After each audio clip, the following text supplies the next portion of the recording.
Hello students, कैसे हैं आप सभी।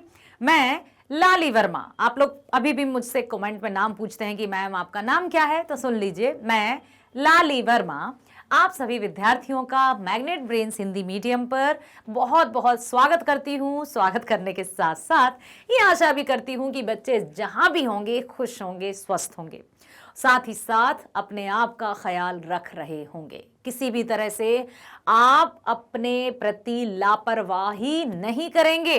क्यों? अभी हमने पढ़ा ना, कौन सा पाठ? राह भटके हिरण के बच्चे को, जो लिखा है राजेंद्र प्रसाद मिश्र जी ने, कि कैसे बेचारा छोटा सा छोना अपनी मां से बिछड़कर दुखी था। जब हम अपने आप का ख्याल नहीं रखेंगे तो हमारे माता पिता को बहुत दुख होता है। यदि हम जरा सी भी हमें बीमारी हो जाए या हम जरा से भी हमारा मुरझाया हुआ चेहरा जब दिखता है ना, तो बिल्कुल माँ चिंतित हो जाती है। क्या हुआ बेटा, खाना नहीं खाया, क्या परेशानी है, बोल, किसी ने कुछ कहा, 100 प्रश्न करने लगती है माँ। बिल्कुल, क्योंकि माँ, हमारी जो माँ होती है ना, वो किसी भी तरह से हमें दुखी या व्यथित नहीं देख सकती। तो प्यारे बच्चों, अपने आप का रखना है ख्याल, क्योंकि तभी हम कर पाएंगे अपने सभी कार्य।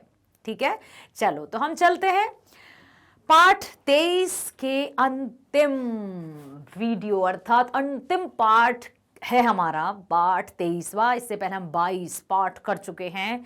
नाम है राह भटके हिरण के बच्चे को। करेंगे हम मल्टीपल चॉइस क्वेश्चंस, जिसमें आपको पता ही है कि प्रश्न रहता है एक, विकल्प होते हैं 4, और 4 विकल्पों में से हमें सही विकल्प चुनना होता है।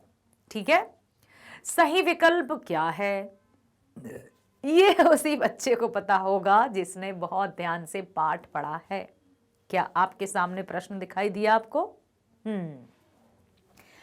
राह भटके हिरण के बच्चे को शीर्षक कविता के कवि कौन हैं? पहला मोहम्मद इकबाल, दूसरा बिहारी, तीसरा शंकर शैलेंद्र, या चौथा राजेंद्र प्रसाद मिश्र। राजेंद्र प्रसाद मिश्र हैं क्या? अच्छा ठीक है, मान लिया भाई आपकी बात। जन्म कब हुआ बताओ? 6, ठीक है, क्या अप्रैल, ठीक है, और सन कौन सा? 1955। अब ऐसा ना हो कि इसके बाद वाला प्रश्न आ जाए कि आपका जन्म कब हुआ। कोई बात नहीं, याद रखना, राजेंद्र प्रसाद मिश्र 6 अप्रैल सन 1955 सही जवाब। बहुत बढ़िया, तालियां बजाओ। दूसरा, राह भटके हिरण के बच्चे को कविता में आकाश में क्या भरे हैं? कवि ने क्या कहा था बच्चे से? पहला है चांद, दूसरा है तारे, तीसरा है सूर्य, चौथा है हवा। बताओ, राह भटके हिरण के बच्चे को कविता में आकाश में क्या? सार मंडल में टिम टिम करते तारे अनेक हैं। तो यही तो हैं जो तारे हैं। हिरण के बच्चे को ढांढस बंधाने के लिए कवि कहते हैं कि अब तो सो जाओ, तुम्हारे साथ तारे हैं। राह भटके हिरण के बच्चे को पाठ से क्या सीख मिलती है? क्या शिक्षा मिली हमें? पहला है ज्ञान का प्रकाश जरूरी है, दूसरा अज्ञानता जरूरी है, चौथा पढ़ना लिखना भी चाहिए, तीसरा पढ़ना लिखना चाहिए, या फिर चौथा उपरोक्त में से कोई नहीं। क्या सीख मिलती है हमें बताओ? ज्ञान का प्रकाश जरूरी है, अज्ञानता जरूरी है, पढ़ना लिखना चाहिए, उपरोक्त में से कोई नहीं। तो बिल्कुल हम तो यही कहेंगे, ज्ञान का प्रकाश जरूरी है। यदि अज्ञानता रूपी अंधकार ने हमें अपने वश में कर लिया तो हम सही को कभी ढूंढ नहीं पाएंगे, क्योंकि अंधकार में, एक छोटा सा उदाहरण, यदि अंधकार में कोई वस्तु कहीं भी रखी होती है, हम उसको ढूंढ नहीं पाते हैं, और जैसे ही उजाला होता है हमें स्पष्ट रूप से दिखाई देता है कि छोटी से छोटी चीज या छोटी से छोटी वस्तु भी हमें दिखाई देती है। इसलिए ज्ञान का प्रकाश बहुत जरूरी है। राह भटके हिरन के बच्चे को पाठ में जीवन का अर्थ है। क्या अर्थ है? प्रयास करते रहना। दूसरा, चुपचाप बैठे रहना। तीसरा, जिद्दी होना। चौथा, असावधान रहना। तो राह भटके जीवन का अर्थ क्या है बेटा? क्या है इस कविता में कवि ने क्या संदेश दिया है और इस जीवन का क्या अर्थ बताया है? यदि कोई किसी से भटक गया है तो बस अब हाथ में रोना ही है, दुखी है, पीड़ा ही है या कुछ और भी है? इस पाठ के माध्यम से कवि ने यही बताया है कि जो भी परिस्थितियां हैं उसमें हमें रुकना नहीं है। कर्म कर रहे हैं तो ये नहीं कि भाई ये काम हो गया बस बैठ जाओ, अब हमें कुछ नहीं करना। निरंतरता के साथ कर्म करते रहना है। यदि हमें कहीं रास्ता नहीं नजर आ रहा है तो क्या हम हाथ बांध कर बैठ जाएंगे कि भाई अब हमें रास्ता नहीं दिख रहा है, चलो जाते हैं? नहीं, निरंतरता के साथ प्रयास करते रहना, कभी रुकना नहीं है। निरंतरता के साथ प्रयास करते रहना। अगला, राह भटके हिरन के बच्चे को कैसी कविता है? बहुत अच्छा प्रश्न है। अब उत्तर आपको देखना है, मैं नहीं बताऊंगी। पहला दिया है मनोवैज्ञानिक। क्या इसमें मनोवैज्ञानिक की बात की गई है? कुछ मनोविज्ञान की बात की गई है, साइकोलॉजी, कुछ ऐसी बात हो गई है? या फिर अत्यंत मार्मिक है? अत्यंत मार्मिक का अर्थ क्या है? क्या बिल्कुल दिल को छू लेने वाली है? या फिर व्यंग्यात्मक है, जैसे हमने एक पाठ पढ़ा था चिकित्सा का चक्कर? या फिर देशभक्ति पर आधारित है? तो देखो, ना तो ये व्यंग्यात्मक है, ना ही ये देशभक्ति की कविता है। तो क्या है ये? ना तो ये मनोवैज्ञानिक है, ये है अत्यंत मार्मिक। समझ में आया? क्योंकि ये दिल को छू लेने वाली कविता है। कविता के माध्यम से कवि ने हमें यही बताया है कि किस तरह से हमें अपने जीवन में निरंतरता के साथ प्रयासरत रहना है और ज्ञान रूपी प्रकाश को खोजते रहना है। अंधकार, अज्ञान रूपी अंधकार में डूबना नहीं है। ठीक है? जंगल में हिरन का बच्चा क्या कर रहा था? पहला आया है खेल रहा था। दूसरा, राह भटक गया था। तीसरा, मां से बिछड़ गया था।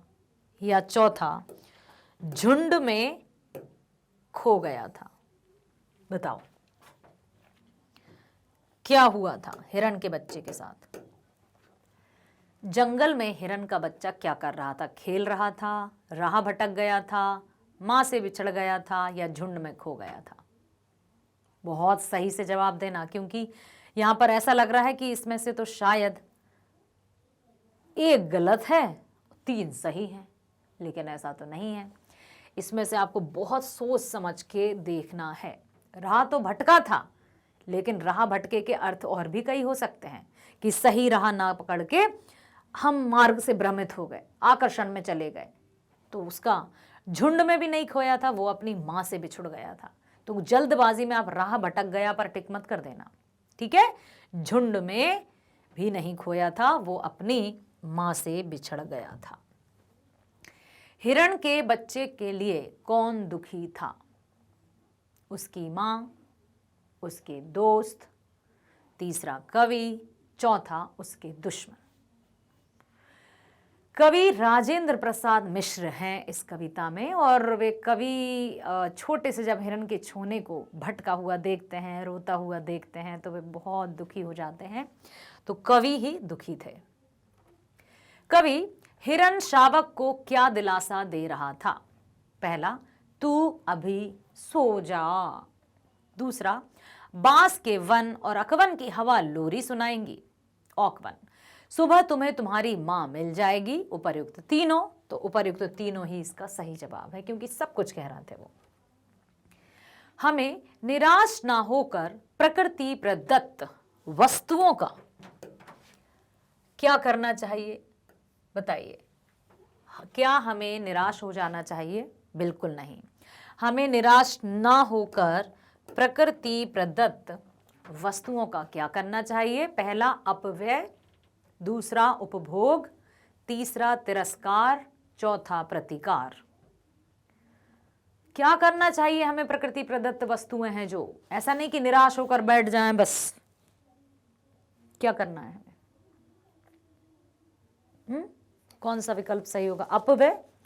अपव्यय मतलब फिजूल खर्ची जिसको कहते हैं, नहीं, ठीक है, मैंने लगा दिया कि अपव्यय नहीं करना है। उपभोग, उपभोग मतलब जो भी हमें मिला है उसका सही से इस्तेमाल करना है, सोचते हैं। तिरस्कार भी नहीं करना है, प्रतिकार भी नहीं करना है, उपभोग करना है, तो यही सही होना चाहिए, बिल्कुल।